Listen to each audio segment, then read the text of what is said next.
নমস্কার, welcome to miracle of astrology. আজকে আমি বাইরে আছি, তাও আপনাদের সাথে একটা ভিডিও করার ইচ্ছা হলো, তাই আপনাদের সাথে একটা বিষয় শেয়ার করছি। খুব গুরুত্বপূর্ণ একটা বিষয়। আমরা বিবাহ করার আগে বা বিবাহর পরবর্তী সময় আমরা খুব চিন্তিত থাকি যে আমাদের মধ্যে কোনো বিবাহ বহির্ভূত সম্পর্ক আসবে কিনা, বা আমার লাইফ পার্টনারের মধ্যে সেই বিষয়গুলো দেখা যাবে কিনা। মানে অনেকক্ষণ বর্তমানে এই ব্যাপারটা ভীষণভাবে দেখা যাচ্ছে। ইলিগাল রিলেশন মানে মানুষ জড়িয়ে পড়ছে, সে পুরুষ হোক বা মহিলা, সকল ক্ষেত্রে বিষয়টা কিন্তু দেখতে পাওয়া যাচ্ছে। তা আমরা কুষ্টিতে কিভাবে দেখলে বুঝবো যে একটা মানুষের এই কম্বিনেশন তৈরি হতে পারে বা মানুষ এই সম্পর্কে জড়িয়ে পড়তে পারে, এটা দেখার জন্য কুষ্টিতে অনেকগুলো বিষয়ের উপর আমাদের নির্ভর করতে হয়। শুধুমাত্র দু একটা যোগে কিন্তু এটা সৃষ্টি হয় না। আজকে আমি কয়েকটা পয়েন্ট বলছি, ভালো করে বোঝার চেষ্টা করুন, তাহলে সহজেই বুঝতে পারবেন যে আপনার মধ্যে এই কোনো রকম এইরকম ধরনের প্রবণতা পরবর্তী সময়ে আসবে কি না। এর জন্য আমি খুব সংক্ষেপে ভিডিও করব, যাতে আপনাদের সময় না নষ্ট হয়, বা আসল বিষয়টাকে তুলে ধরার চেষ্টা করব। দেখুন, অনেকের ভ্রান্ত ধারণা যদি শুক্র রাহু কম্বিনেশান থাকে এবং পঞ্চম অষ্টমের কম্বিনেশান থাকে তাহলেই এই ব্যাপারটা কিন্তু এসে থাকে। বিষয়টা কিন্তু শুধুমাত্র তা নয়, এর জন্য অনেকগুলো কম্বিনেশান আছে। প্রথম হচ্ছে, শুক্র রাহু যদি ক্লোজ কনজাংশনে অবস্থান করে।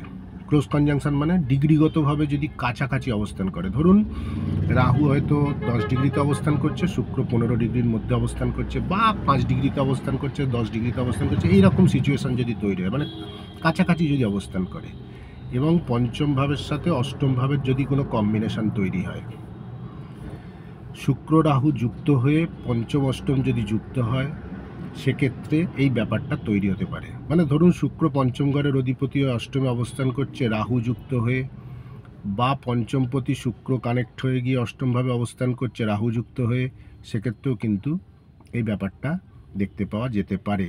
কিন্তু এখানে একটা মুখ্য বিষয়, যদি আপনার ত্রিকোণভাবে মানে 159 মানে পঞ্চম ঘর, নবম ঘর এবং লগ্নে যদি শুভ গ্রহ অবস্থান করে, শুভ ঘরের অধিপতি হয়, মানে ধরুন আপনার লগ্নে বৃহস্পতি অবস্থান করছে, শুভ ঘরের অধিপতি, পঞ্চম অধিপতি হয়ে লগ্নের বৃহস্পতি অবস্থান করছে, পঞ্চমে হয়তো বুধের মতন গ্রহ শুভভাবে অবস্থান করছে পাপ প্রভাবহীন হয়ে, সেক্ষেত্রে কিন্তু ব্যক্তির মধ্যে সচেতনতা ব্যাপারটা বেশি থাকে। কুকর্ম করব না, এইরকম ধরনের মেন্টালিটি কিন্তু মানুষের মধ্যে জাগে। সেক্ষেত্রে কিন্তু ব্যক্তির এই যোগ থাকলেও এরা কিন্তু এটাকে কন্ট্রোল করার ক্ষমতা এদের মধ্যে থাকে, বা এখান থেকে জড়িয়ে থাকার থেকে বিরত থাকতে পারে। এরকম ধরনের সিচুয়েশান কিন্তু ক্রিয়েট হতে পারে।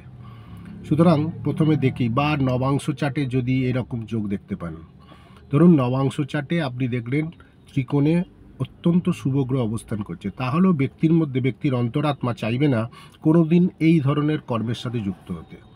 এটা তো গেল একটা বিষয়। দ্বিতীয় পয়েন্ট হচ্ছে,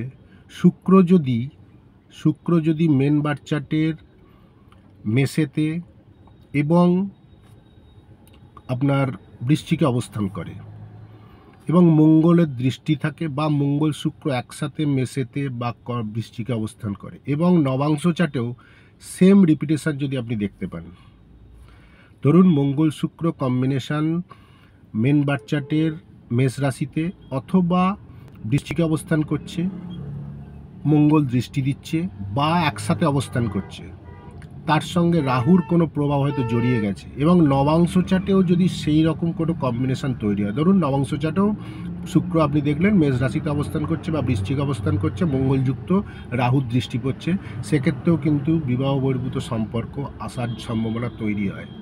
এর সাথে যদি নবাংশ চার্টে চন্দ্রের সাথে শুক্রের কোনো কম্বিনেশান তৈরি হয়, বা চন্দ্র শুক্রকে দেখে, সেক্ষেত্রেও কিন্তু এর প্রবণতা বাড়িয়ে দেয়। তাহলে কি বললাম, মঙ্গল শুক্র কম্বিনেশান যদি মেন বার চার্টে একসঙ্গে থাকে বৃশ্চিকে অথবা মেষে, এই দুটো রাশিতেই কিন্তু হতে হবে, তার সঙ্গে রাহুর হয়তো দৃষ্টি পড়ল, নবাংশ চার্টেও এই রকম কোনো সিচুয়েশান যদি তৈরি হয়, এবং শুক্রচন্দ্র যদি একসঙ্গে অবস্থান করে নবাংশ চার্টে বা দৃষ্টি প্রদান করে একে অপরকে, সেক্ষেত্রে কিন্তু এই প্রবণতা তৈরি হওয়ার যোগ তৈরি হতে পারে।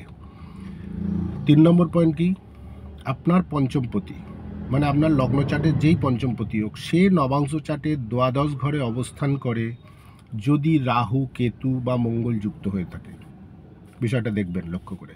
আপনার মেন বার্থ চার্টের পঞ্চমপতি নবাংশ চার্টের দ্বাদশ ঘরে যদি মঙ্গল, মাফ করবেন, রাহু, কেতু ও মঙ্গল যুক্ত হয়ে অবস্থান করে, আইদার রাহু, কেতু অথবা মঙ্গল, মানে পাপ পীড়িত হয়ে পঞ্চমপতি যদি নবাংশ চার্টের দ্বাদশ ঘরে অবস্থান করে, এক্ষেত্রে কিন্তু শনিকে বাদ দেওয়া হয়েছে। শনি কিন্তু এর মধ্যে পড়বে না, বিশেষ করে মঙ্গল, রাহু, কেতু এরম ধরনের গ্রহ যদি নবাংশ চার্টে আপনার পঞ্চমপতিকে দেখেন যে দ্বাদশ ঘরে অবস্থান করছে নবাংশ চার্টের, এরম ধরনের প্ল্যানেট যুক্ত হয়ে, তাহলে জানবেন সেই ব্যক্তির মধ্যে এই প্রবণতা আসতে বাধ্য। যে পয়েন্টগুলো আজকে বললাম মিলিয়ে দেখবেন। এছাড়াও আরও কিছু কম্বিনেশান আছে যেগুলো দেখতে গেলে আরও সূক্ষ্ম বিশ্লেষণ দরকার।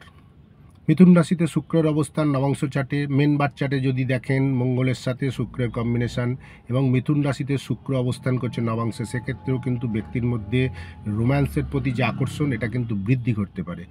এইভাবে অনেক ক্ষেত্রে কিন্তু জন্ম নেয় আপনার এই ধরনের প্রবণতা মানুষের মনে। কিন্তু বারবার বলছি, যদি আপনার কুষ্টিতে এবং নবাংশ চার্টে, মেন বার্থ চার্ট এবং নবাংশ চার্টের ত্রিকোণে যদি শুভ গ্রহ অবস্থান করে, তাহলে ব্যক্তির মধ্যে শুভ প্রবণতা, শুভ বুদ্ধির বিকাশ ঘটে। বিশেষ করে পঞ্চম ভাবের উপর, লগ্ন ভাবের ওপর, নবম ভাবের ওপর যদি শুভ প্রভাব থাকে মেন বার্থ চার্টে এবং D9 চার্টে, তাহলে সেই ব্যক্তির মধ্যে এই প্রবণতা এলেও সে কিন্তু নিজেকে কন্ট্রোল করতে পারে বা এদিকে অগ্রসর হয় না সাধারণভাবে। সুতরাং ফিফথ হাউস আমাদের থট প্রসেসকে নির্ধারণ করে, আমাদের চিন্তাধারা কীরূপ। সুতরাং ত্রিকোণ ভাব অত্যন্ত শুভ। এইভাবে শুভ গ্রহের প্রভাব থাকলে এই যে আমি নেগেটিভ প্রভাবগুলোর কথা বললাম, এগুলো কিন্তু কেটে যায়, বা ব্যক্তির মধ্যে এই প্রবণতা, এই যোগ থাকলেও তার মধ্যে এই প্রবণতা আসবে না কখনো যে আমি এই ধরনের সম্পর্কে জড়িয়ে পড়ি। সুতরাং ভালো করে কুষ্টিকে বিশ্লেষণ করবেন, তারপর সিদ্ধান্তে আসবেন যে বিষয়টা কি। আগেই কেউ বলে দিল, সঙ্গে সঙ্গে সেই বিষয়টা নিয়ে চিন্তিত হয়ে পড়া, এগুলো থেকে দূরে থাকুন। আমি আসল জিনিস তুলে ধরার চেষ্টা করব আরও ফিউচারে আরও আপনাদের সামনে এরকম গুরুত্বপূর্ণ তথ্য নিয়ে হাজির হতে। আজকের জন্যে ধন্যবাদ।